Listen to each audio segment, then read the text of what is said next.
আসসালামু আলাইকুম সুপ্রিয় দর্শক মণ্ডলী, আজকে আবার আপনাদের মাঝে নতুন এক ভিডিও নিয়ে হাজির হয়েছি। এগুলো হচ্ছে আপনার সোনালী রুই। এই রুইগুলো আপনারা কীভাবে চাষ করবেন এবং এর খাবার প্রয়োগ সম্পর্কে কিছু আলোচনা তুলে ধরব।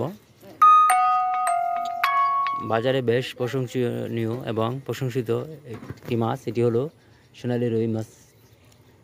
সোনালী রুই মাছগুলো আপনারা অল্প দিনে বাজারজাত করতে পারবেন।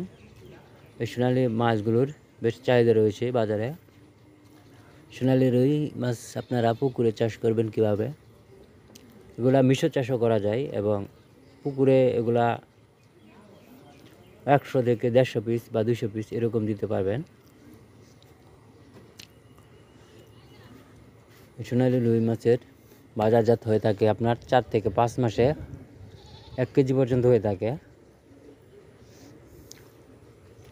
এগুলার সাইজ হচ্ছে আপনার 2 ইঞ্চি সাইজের। তাছাড়াও আমাদের কাছে 3 ইঞ্চি, 1 ইঞ্চি, 6 ইঞ্চি পর্যন্ত পোনা পাবেন। যারা পুকুরে অথবা ঘেরে চাষ করবেন তারা অবশ্যই আমাদের সাথে যোগাযোগ করবেন। মাছগুলো আমরা সারা বাংলাদেশেই ডেলিভারি দিয়ে থাকি।